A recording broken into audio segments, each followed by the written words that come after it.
बिहार विधानसभा चुनाव की आहट तेज है और इसी बीच सियासत की गलियारों में एक नई हलचल मच गई है।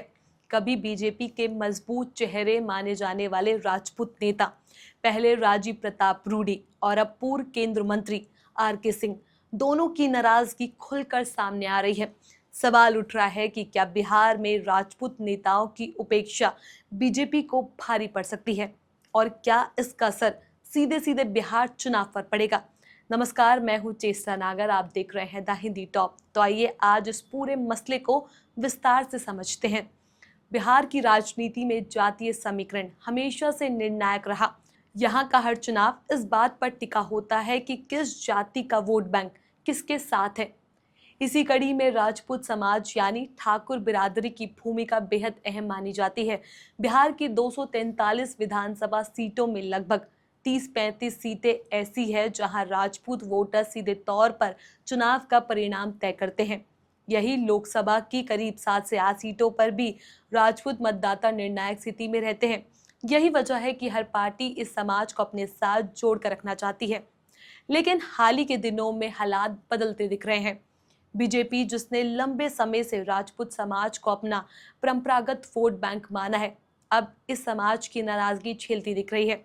वजह है पार्टी के भीतर उनके नेताओं की उपेक्षा और लगातार बढ़ती ओबीसी पॉलिटिक्स। पूर्व केंद्र मंत्री और आरा से सांसद रहे आर.के. सिंह ने हाल ही में बयान देकर बीजेपी के अंदरूनी माहौल को और गर्मा दिया।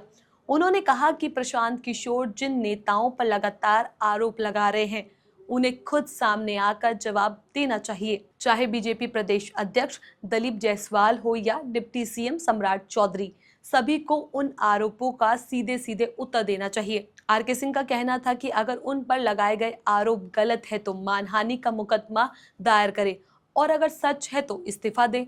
उनका साफ राय था कि चुप रहने से पार्टी और सरकार की छवि धूमिल होती है। यही नहीं, उन्होंने ये भी साफ कर दिया कि अगर उनकी इस राय को पार्टी बगावत मानती है तो उन पर एक्शन लेती है, तो उन्हें इसकी चिंता भी नहीं है।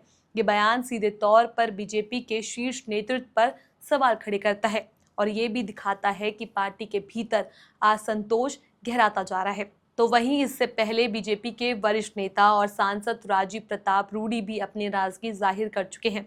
उन्होंने साफ कहा था कि राजपूत समाज को लंबे समय से सियासी तौर पर इस्तेमाल किया गया, लेकिन उन्हें उनका हक और सम्मान नहीं मिला। उन्होंने ये भी कहा था कि हम राजपूत हमेशा दूसरों के लिए सीढ़ी बने, लेकिन अब वक्त है हम खुद अपनी ताकत दिखाएं। रूडी ने यह भी इशारों में जताया कि पार्टी के अंदर कुछ लोग उनकी सियासत को खत्म करना चाहते हैं।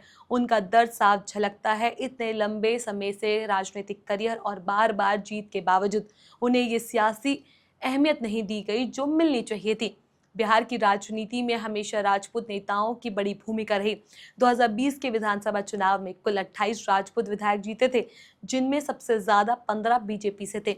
लेकिन मौजूदा हालात देखें तो बीजेपी में इन नेताओं का प्रभाव लगातार घटता जा रहा है। दिल्ली की पॉलिटिक्स में भी स्थिति अलग नहीं है। मौजूदा केंद्रीय मंत्रिमंडल में बिहार से 8 मंत्री है, लेकिन उनमें से एक भी राजपूत चेहरा नहीं है। ये बात राजपूत समाज के लिए और भी चुभने वाली है, क्योंकि ये बीजेपी को परंपरागत रूप से समर्थन देते रहे हैं। बिहार में राजपूत समाज की आबादी करीब 3.5% है, लेकिन इनकी सियासी ताकत इस आंकड़े से कई ज्यादा मानी जाती है। इसका कारण है इनकी सामाजिक हैसियत और दूसरे समुदायों पर इनका प्रभाव। अक्सर कहा जाता है कि अगर किसी गांव में 200 राजपूत वोट है तो उसका असर 400 वोट तक पड़ता है। यानी ये समाज आसपास की जातियों को भी प्रभावित करता है। पिछले विधानसभा चुनाव में एनडीए ने 29 राजपूत नेताओं को टिकट दी थी, जिनमें से 19 जीतकर विधानसभा पहुंचे। वहीं महागठबंधन ने 18 राजपूत प्रत्याशी उतारे, लेकिन सिर्फ 8 ही जीत सके। इससे साफ है कि एनडीए, खासकर बीजेपी, राजपूतों की पहली पसंद रही है। लेकिन अब हालात बदल रहे हैं। बीजेपी का फोकस लगातार ओबीसी समाज की तरफ शिफ्ट हो रहा है, जो संख्या बल में बड़ा है। ऐसे में राजपूत समाज खुद को उपेक्षित महसूस कर रहा है। तो वहीं बीजेपी को भारी नुकसान भी हो सकता है। अगर राजपूत नेताओं की नाराजगी बढ़ती है और वोटरों तक जाती है, तो इसका सीधा असर बिहार चुनाव पर पड़ सकता है। बिहार की लगभग 35 सीटों पर राजपूत वोट निर्णायक है और इन सीटों पर बीजेपी का वोट बैंक खिसकता है तो विपक्ष इसका बड़ा फायदा उठा सकता है। तेजस्वी यादव की आरजेडी और प्रशांत किशोर की जन स्वराज पार्टी पहले से ही बीजेपी जेडीयू पर हमलावर है। अगर ये इस नाराजगी को भुनने में सफल रहते हैं तो बीजेपी के लिए स्थिति मुश्किल हो सकती है। बीजेपी के लिए अब ये स्थिति किसी चेतावनी से कम नहीं है। चुनाव के ठीक पहले अगर परंपरागत वोट बैंक ही नाराज हो जाता है तो जीत की राह और कठिन हो जाती है। बिहार की सियासत जातीय समीकरणों के बिना अधूरी है। ऐसे में राजपूत समाज जिसकी भूमिका हर चुनाव में अहम रही है, अगर बीजेपी से दूरी बना ले तो इसका नुकसान साफ दिखेगा। पहले राजीव प्रताप रूडी और अब आर.के. सिंह, दोनों के बयान इस बात का संकेत है कि पार्टी के भीतर असंतोष गहराता जा रहा है।